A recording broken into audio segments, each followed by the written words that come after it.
Breaking news, the Coast Guard just updated their maternity policy, and we've got the Master Chief Petty Officer of the Coast Guard via Skype to discuss the huge changes. The annual State of the Coast Guard address is coming up, and we've got a special message from Admiral Zumkunft. Welcome to another edition of the Paratus Report, the Coast Guard's news source for the latest and greatest of what's happening in your Coast Guard.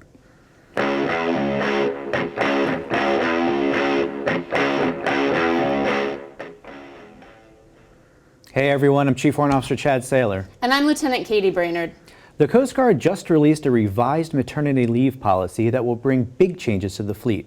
We have the Master Chief Petty Officer of the Coast Guard here to talk about the impact for the workforce. Thanks for joining us today, Master Chief.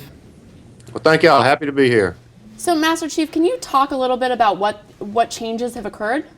Yes, ma'am. Well, we're proud to announce that effective immediately, the Coast Guard has changed the maternity leave policy and extended it to 12 weeks, which doubles the previous authorized maternity leave of 6 weeks. This is a huge deal. Who benefits from these changes? The service members who are currently pregnant or who will become pregnant in the future, as well as those that are currently on maternity leave, will get the additional 6 weeks added to their current maternity leave. That's awesome, Master Chief. And I understand these changes have been underway for quite some time? Yes, ma'am. After some of the other services announced potential policy changes to their maternity leave last year, we really started looking at whether such a change was one that the Coast Guard could adopt. And ultimately, we just felt it's the right thing to do for our mothers out there. Thanks for joining us today, Master Chief. My pleasure. For more information on the new changes to the maternity leave policy, check out the link in the video description box. Admiral Zumkunft is set to deliver his second State of the Coast Guard address February 23rd and will outline how the Coast Guard will meet both current and future challenges. In his first address, Zumkunft stressed investments in the offshore patrol cutter, keeping a persistent offshore presence, and driving out sexual assault. As he prepares for this year's address, he'd like to hear from you. Check out this special message to learn more. As I prepare these remarks, I want to hear from you. Are there stories that don't reach my level that I need to tell to a national audience that exemplify our service to our nation, that reflects our mission accomplishment, that maybe capture the exploits of one of our many heroes, whether it's in uniform or in civilian attire or in a Coast Guard auxiliary uniform? I'd like to hear those messages. I'd like to hear those stories.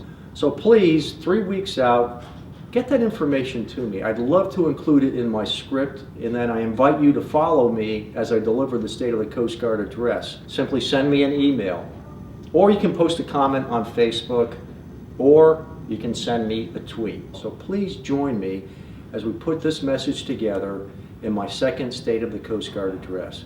Thank you very much, and Semper Paratus. For more information, click on the link in the video description box. Aviators past and present are celebrating a very important milestone.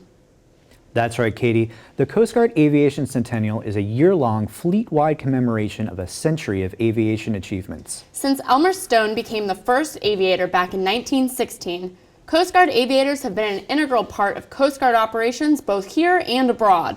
Recently, 2 Coast Guard Air Station Cape Cod members received 2 of military aviation's most prestigious awards. The Distinguished Flying Cross was presented to Petty Officer 3rd Class Evan Staff, and the Air Medal was presented to Petty Officer 2nd Class Derek Suba for their heroic actions last year during a life-saving rescue mission south of Nantucket, Massachusetts. Be on the lookout all year long for blog posts on the Coast Guard Compass commemorating 100 years of Coast Guard aviation history.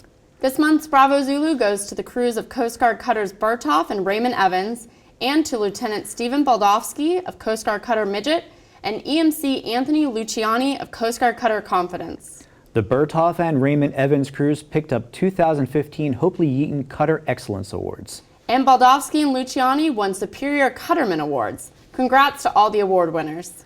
Finally, we would like to welcome the arrival of Coast Guard Cutter Joseph Napier to the fleet. The cutter was commissioned January 29th and is stationed in San Juan.